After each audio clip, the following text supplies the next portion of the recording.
ఒక్కసారి స్క్రోల్ ఆపండి. Exams complete చేసుకోబోతున్నా, exams complete చేసుకున్న విద్యార్థులకు మరియు వారి తల్లిదండ్రులకు ఒక విన్నపం. ఎగ్జామ్స్ అయిపోయిన వెంటనే మనం ఏమనుకుంటాం, ఇంకా ఈ బుక్స్తో పనేంటి, ఈ బుక్స్ పని అయిపోయింది, వీటిని పేపర్గా వాడేద్దాం లేదా చించేద్దాం. అయితే ఒక్కసారి ఆలోచించండి. రాత్రిళ్ళు నిద్రపోకుండా చదువుకున్నప్పుడు, ఎగ్జామ్స్ ముందు టెన్షన్లో ఉన్నప్పుడు నీకు తోడుగా ఉందెవరు? ఈ పుస్తకాలే కదా. అయితే ఇప్పుడు మనకు సహాయం చేసిన వాటిని మనం ఇలానే ట్రీట్ చేద్దామా? ఒక క్రికెటర్ సెంచరీ చేసినప్పుడు తన బ్యాట్ను ముద్దాడతాడు. అలానే ఒక బ్యాడ్మింటన్ ప్లేయర్ తన మ్యాచ్ గెలిచిన తర్వాత తన రాకెట్ను గౌరవంగా ఎత్తి చూపిస్తాడు. ఒక సంగీత విద్వాంసుడు తన వాయిద్యాన్ని పూజిస్తాడు. ఒక రైతు తన పంటను, భూమిని తల్లిలాగా భావిస్తాడు.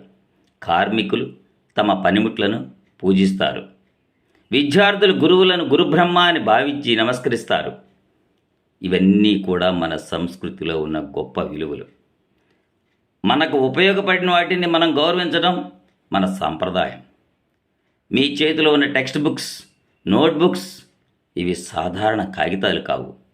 అవి మీకు జ్ఞానాన్ని ఇచ్చినటువంటి గురువులు, మీ విజయానికి మార్గం చూపిన మౌన స్నేహితులు. ఈ పుస్తకాల వెనుక ఎంతోమంది రచయితలు, ఉపాధ్యాయులు, శాస్త్రవేత్తలు వారి జీవిత కాలాన్ని అంకితం చేశారు. ఒక్కొక్క పేజీ వెనుక ఎన్నో ఆలోచనలు, పరిశోధనలు, కష్టాలు దాగి ఉన్నాయి. మరి ఆలోచించండి. ఒక్క కాగితం తయారవడానికి వృక్షాలు నరికివేయబడతాయి. ప్రకృతి మనకిచ్చిన అమూల్యమైన సంపద వినియోగించబడుతుంది. అంటే ప్రతి పుస్తకం వెనుక ప్రకృతి త్యాగం కూడా దాగి ఉంది. మన పండుగల్లో పుస్తకాలకు పూజలు చేసే సాంప్రదాయం కూడా ఉంది.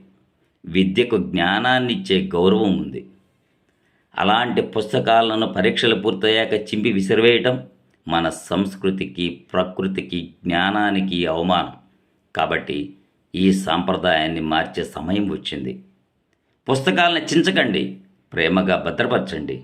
మీ జూనియర్ విద్యార్థులకు అందించండి లేదా పాఠశాలకు దానం చేయండి. పుస్తకం ఒక జీవితాన్ని మార్చగలదు.